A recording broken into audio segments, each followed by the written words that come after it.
harassing the police every single day.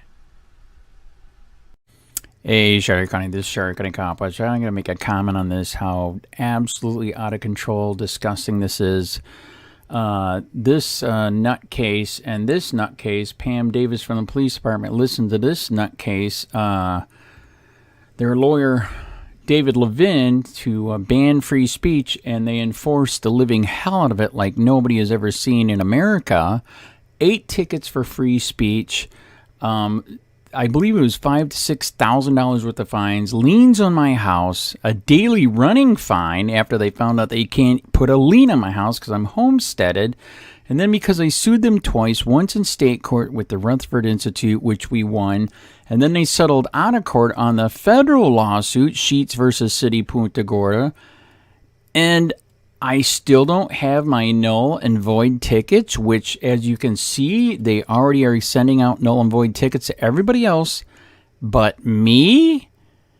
This is completely nuts, outrageous, and out of control. I have 8 tickets. The judge has ruled it is illegal. You cannot ban free speech. And these fuckers are still playing games. It is unbelievable. 4 tickets we won in state court. 3 tickets were in limbo because we were going to see what state court did. And then the 8th ticket should be dropped because we won the federal court and the state court. That's for using a laser for free speech. And they still haven't dropped it. And there's another guy that got and me both got tickets for noise ordinance, which violated our free speech rights, using a bullhorn while protesting. He got his ticket dismissed, and I still haven't got my ticket dismissed. This is just completely out of control and malicious and unfucking America. We need a call to redress. Please contact the city of Punta Gorda and the police and tell them this is fucking nuts. You are un-American sons of bitches, and to knock this shit off and pay me now and pay me big. You motherfuckers.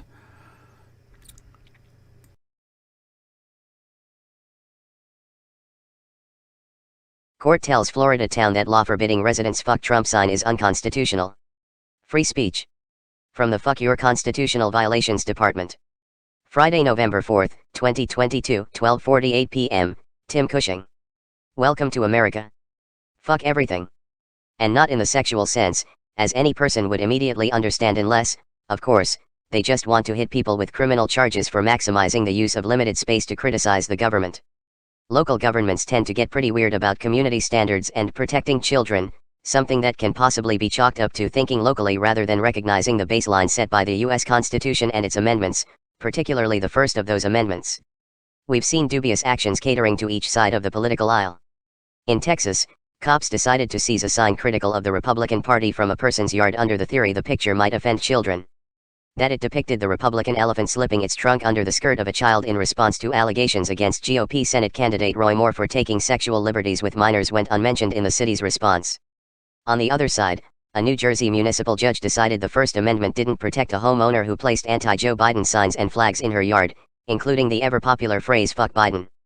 The local judge arrived at this conclusion by ignoring the obvious definition of the phrase to suggest it had something to do with actually engaging in sexual congress with the sitting president, which of course might be tough to explain to children.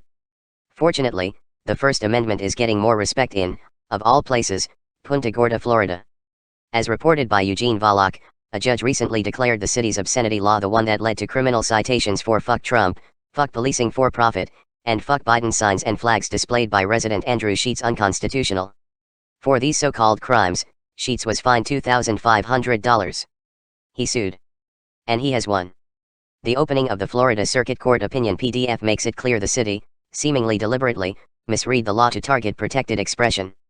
That the intention of the law is to protect children makes no difference. The city of Punta Gorda has embarked upon the task of protecting children. The record makes clear that city adopted the ordinance in hopes of advancing that goal.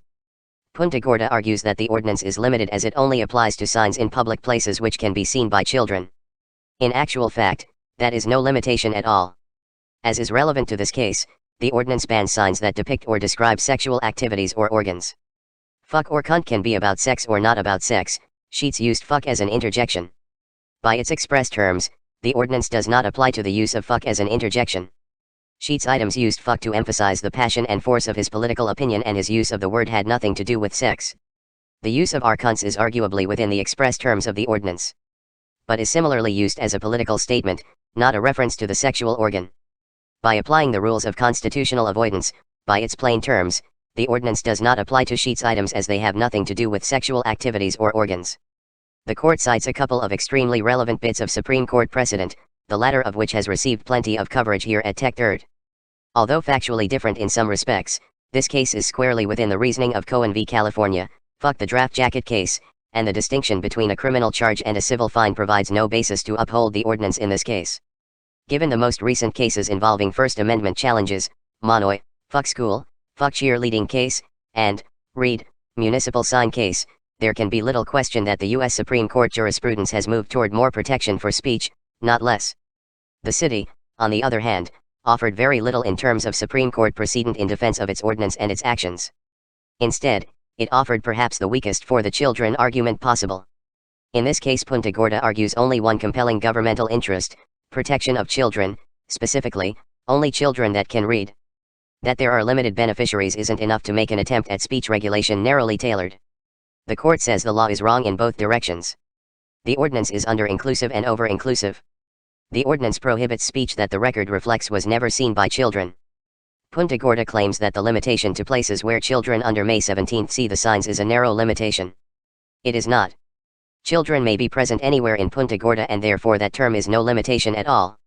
The ordinance does not prohibit use of verbal indecency, and that is a means of communication that many more children could understand. The Punta Gorda ordinance is overbroad, as it was actually designed to cause the preemptive self-silencing of speakers whose messages are entitled to constitutional protection. See Reno v. ACLU, 521 U.S. 844, 1997. Whether termed vague or overbroad, the ordinance fails for the same reasons as the statute in Reno. Good try, says the court, but the Punta Gorda ordinance has to go.